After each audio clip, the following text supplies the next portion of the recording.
நாம் 9வது தராவினை மிகச் சிறப்பாக நிறைவேற்றினோம். அல்ஹம்துலில்லாஹ். புனித ரமலானுடைய 1/3 பகுதி நிறைவடைவதற்கு நெருங்கிவிட்டது. ரஹமத்துடைய 10ஐ நாம் கடக்கவிருக்கிறோம்.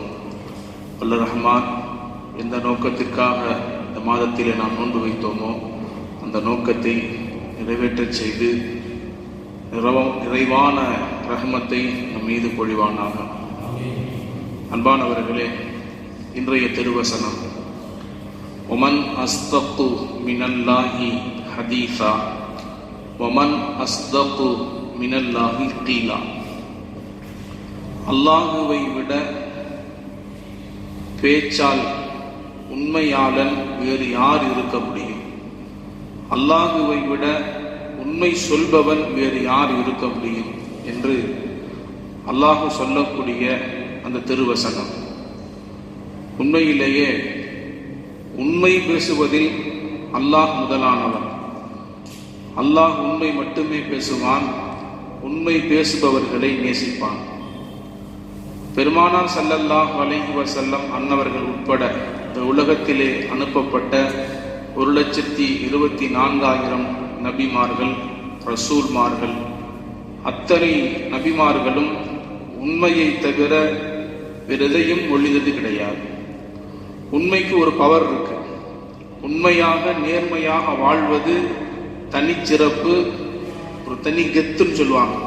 நான் நேர்மையான ஆளு, நான் உண்மையான ஆளு என்று நமக்குள் இருக்கக்கூடிய அந்த உண்மைத்தன்மையை நேர்மைத்தன்மையோடு வாழ்வது தனிச்சிறப்பு என்பது மார்க்கத்தினுடைய ஒரு அழகான வழிகாட்டுதல்.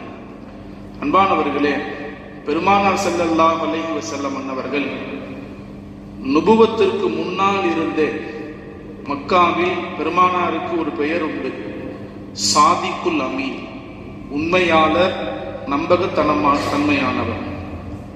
முகீரத் இப்னு ஷுஅபா என்ற ஒரு சஹாபி அபூஜஹலை சந்தித்து பெருமானாரை பற்றி பேசுகிறார். அபூஜஹலே, முஹம்மதுவை பற்றி நீ என்ன நினைக்கிறீர் என்று கேட்கிறார்.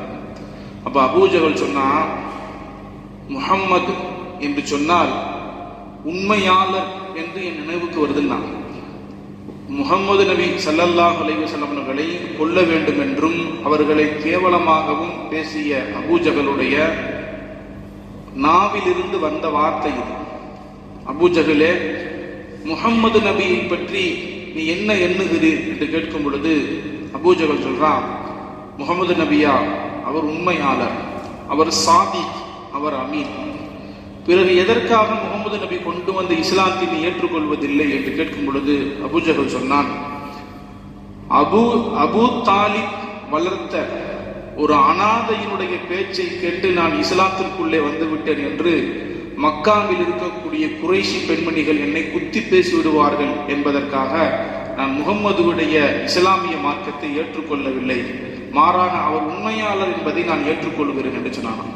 அந்த அளவுக்கு உண்மை என்ற இந்த குணம் இருக்கிறது. எல்லா மக்களாலும் பாராட்டத்தக்க ஏற்புடைய ஒரு அற்புதமான குணம். நபிமார்கள் உட்பட ரசூல்மார்கள் அத்தனை நபர்களும் உண்மை மட்டுமே பேசியிருக்கிறார்கள்.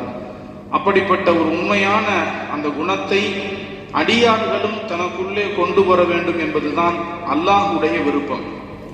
பெருமானார் ஸல்லல்லாஹு அலைஹி வஸல்லம் அன்னவருடைய காலத்தில் மஸ்ஜிது நபவியில ஒரு பெண் தன்னுடைய ஒரு பிள்ளையை அழைப்பதற்காக தன்னுடைய கையில் ஏதோ ஒன்று இருப்பதை போல காட்டி, இங்கே வந்தீங்கன்னா நான் இதை உனக்கு கொடுப்பேன், நம்ம செய்வோமா இல்லையா, பின்னாடி ஒழிச்சுக்கிட்டு நான் உனக்கு பின்னாடி வச்சிருக்கேன், நீ இந்த பக்கம் இங்கே வந்தா தான் நான் அதை கொடுப்பேன் என்று சொல்வதை போல அந்த பெண்மணி ஜாடையாக ஒன்றை செய்கிறார்.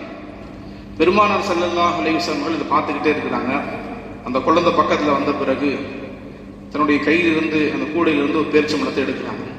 ரசூலுல்லாஹ் சொன்னாங்க, நீ பொய்யாக மட்டும் ஜாடை செய்திருந்தால், அந்த ஜாடிக்குள்ள ஒன்றுமே இல்லை, சும்மா கூப்பிடுவதற்காக, குழந்தையை கூப்பிடுறதுக்காக நீ வந்தீங்கன்னா உனக்கு சாக்லேட் தருவேன், நீ வந்தீங்கன்னா உனக்கு மிட்டாய் தருவேன் என்று சொல்வதை போல இந்த வாசகம் இருக்கல, அந்த போல பொய்யாக வார்த்தையை சொல்லி அந்த குழந்தையை நீ கூப்பிட்டு இருந்தா எதையும் கொடுக்காமல் இருந்திருந்தால் ஃபக்க அன்னமா குத்திபத்துல்லஹா குத்திபத்துல்லக்கி கிதுபத்தன், நீ பொய்யாளன் என்று உன்னுடைய பெயர் எழுதப்பட்டிருக்கும் அப்படின்னு சொன்னாங்க. விளையாட்டாக குழந்தைகளிடத்தில் கூட பொய்யை சொல்லி பழக்கக்கூடாது என்பது பெருமானாருடைய வழிகாட்டுதல். அன்பான அல்லாஹ் நல்லடியார்களே, உண்மைக்கு ஒரு பவர் இருக்குது, உண்மைக்கு ஒரு சக்தி இருக்குது. ஆரம்பத்தில் உண்மை சொல்வது சிரமமா இருக்கும், சில நேரங்களில் கசப்பாகவும் இருக்கும். ஆனால் அந்த உண்மையினுடைய முடிவு அபாரமானது, ஆற்றல் மிக்கது. வரலாறு நடிகிலும் உண்மை பேசியவர்கள் மட்டும்தான் ஜெயித்திருக்கிறார்கள். அல்லாஹ்வுடைய வார்த்தை அதுதான், வமன் அஸ்தக்து மினல்லாஹி ஹதீஸா வமன் அஸ்தக்து மினல்லாஹி கீலா. உண்மை பேசுவதில் அல்லாஹ்வை விட வேறு யார் இருக்க முடியும் என்று கேட்கிறான். வல்ல ரஹ்மான் நம்ம எல்லோரையும் வாழும் காலமெல்லாம் உண்மையை மட்டுமே பேசி உண்மையாளர்களாக வாழக்கூடிய நல்லடியார்களாக ஆக்கி தந்தல்வானாக. வாஹ்ரு தஅவானா அல்ஹம்துலில்லாஹி ரப்பில் ஆலமீன்.